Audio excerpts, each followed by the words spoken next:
في واحد عراقي بيروح زيارة على الشام وبيدخل على مطعم وبيطلب رغيف خبز بالمطعم، بياكل نص الرغيف وبيطلع من المطعم. كرر الموضوع على مدة 4 أيام، كل يوم يجي على المطعم ياكل نص رغيف ويترك نص ويسحب حاله ويمشي. هون صاحب المطعم الشامي استغرب، هذا الرجال شو قاعد يعمل؟ ليش قاعد ياكل نص الرغيف وبيتقصد يخلي نص الرغيف على الطاولة؟ والله بكرة إذا بيجي غير أسأله وأشوف شو مغزى هالرغيف اللي ما بياكله كلياته، ليش بيخلي نص الرغيف؟ والله باليوم اللي بعده بس إجا هذا العراقي على المطعم الشامي، دخل وأكل.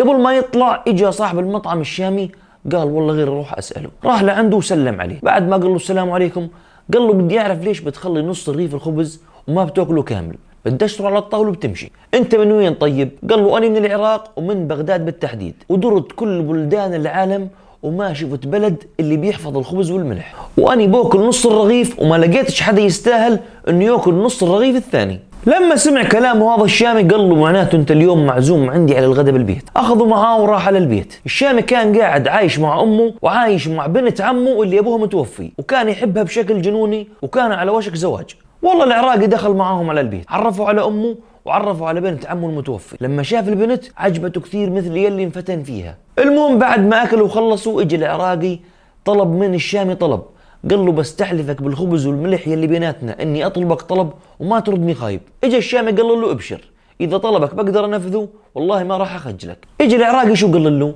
أني بطلب إيد بنت عمك للزواج على سنة الله ورسوله وبتمنى ما تفشل طلبي. هون الشامي انحط تحت الأمر الواقع، والبنت بيحبها وكان ناوي يتزوج منها. هون مشان ما يفشل حاله قال له ابشر، هي اجتك. مباشرة أسبوع وعملوا الخطبة وتزوجها وأخذها معاه وين على بغداد. بعد فترة من الزمن أمه للشامي بتمرض وبتتوفى، وشغله بيتعب من همه على أمه، وقد ما كان يفكر بأمه لأنها كانت غالية عليه كثير، وفقد كمان حبيبته.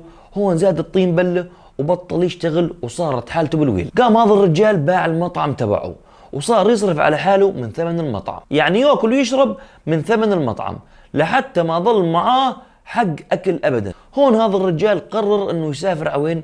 يسافر على العراق، على بغداد لعند زوج بنت عمه. ولما سافر على بغداد وصل لهناك صار يسأل عن زوج بنت عمه، ومن سوالف الناس انه من اغنى اغنياء بغداد وعنده قصر وصار غني جدا. هذا الرجال اجى راح لعنده على القصر ودق الباب، فتحت له الخادم. اجى طلب من الخدامة انه يشوف صديقه البغدادي اللي هو زوج بنت عمه. اجت الخدامة راحت لجوا ورجعت معاه كيس مليان ليرات ذهب. اجت اعطته الكيس، لما شاف الكيس مليان ليرات ذهب قال هذا مفكرني جاي اشحد من عنده. قام ورمى الكيس بالارض وانتظر كل الليرات بالارض، وطلع من عنده زعلان وعيونه كلياتها دموع ومش عارف شو بده يساوي. ضاقت الدنيا بحالته لانه عمل معه هذا الموقف. سحب حاله ومشى الرجال. اجى قال بينه وبين حاله ما الي الا ارجع الشام على اهلي وعلى ناسي وما بتركوني لحالي. فقد حاله ولا ما معه ولا درهم ولا دينار اللي يقدر يرجع فيها على الشام. هون الشامي قرر وين يروح يقعد؟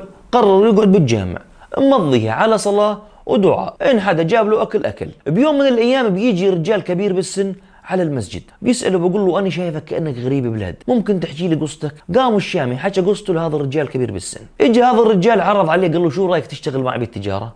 تتعلم وشوي شوي بصير معك فلوس. هون الشامي قال ما لي غير إني أشتغل. وافق وبلش يشتغل معه بالتجارة. صار يتعلم اسرار التجارة اول باول، صار يسافر معه ويشتري معه ويروح على الاسواق، يعني اشتغل معه لمدة 3 سنوات. وهذا الشامي استفاد وصار تاجر كبير جدا. هون الشامي صارت كل الناس تحكي باسمه ببغداد وعمر قصر كبير. وبيوم من الايام تيجي لعنده مرة كبيرة بالسن وبتطلب انها تشتغل خادمة عنده. لما شافها وشاف وضعها قبل انها تشتغل خادمة عنده، وفعلا هاي الخادمة اشتغلت عنده وكانت له مثل الام. بيوم من الايام بتقول له في بنت مسكينة بدي اجيبها تشتغل معاي بالقصر. معليش. اجى هو بقلبه الطيب المعتاد قال لها جيبيها ما فيش مشكلة.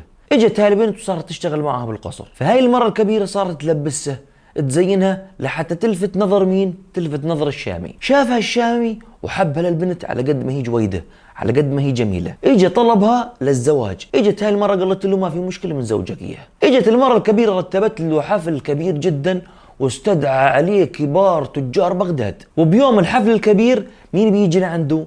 بيجي لعنده البغدادي اللي هو زوج بنت عمه. لما يفوت على القصر بيقابله. اجى الشامي شو قال له؟ انا لما اجيت لعندك على القصر طلعت لي الخدامة وما تعنيت انك تشوفني، ومعاه كيس ذهب وكأني جاي اتسول من عندك. انت هسه شو جاي تسوي عندي؟ مين يلي دعاك؟ هون الشامي كان بده يطرده من الحفل. اجا شو قال له البغدادي؟ قال له لما اجيت انت لعندي على القصر كنت واقف على بلكونة القصر وشفت حالتك يرثى لها، اجيت بعثت مع الخدام كيس ذهب عشان تصلح حالتك مشان تقابل بنت عمك وما تشوفك بهاي الحالة. هاي بنت عمك اللي انت تزوجتني اياه مع انه انت كنت تحبها، فبدي اياك تظهر قدامها بمنظر لائق، عشان هيك بعثت مع الخدامة كيس النقود وانت فهمتني غلط. فاني هون شلون بدي اوصل لك النقود بطريقه انت ما تعرف بيها؟ ولما شفتك انت كرامتك ما بتسمع لك تاخذ هذا الذهب، اني هون احترت وما عرفت شو بدي اعمل لك. بتعرف مين الرجال يلي علمك التجاره؟ هذا الرجال ابوي. وبتعرف مين المره اللي قاعده تخدمك بالقصر؟ هاي المره امي. والبنت الصغيره يلي جابتها هاي الخدامه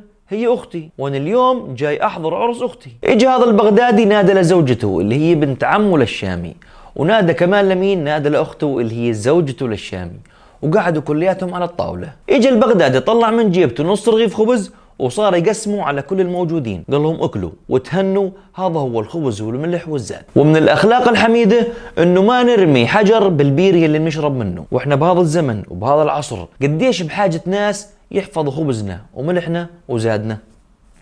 تحياتي للجميع.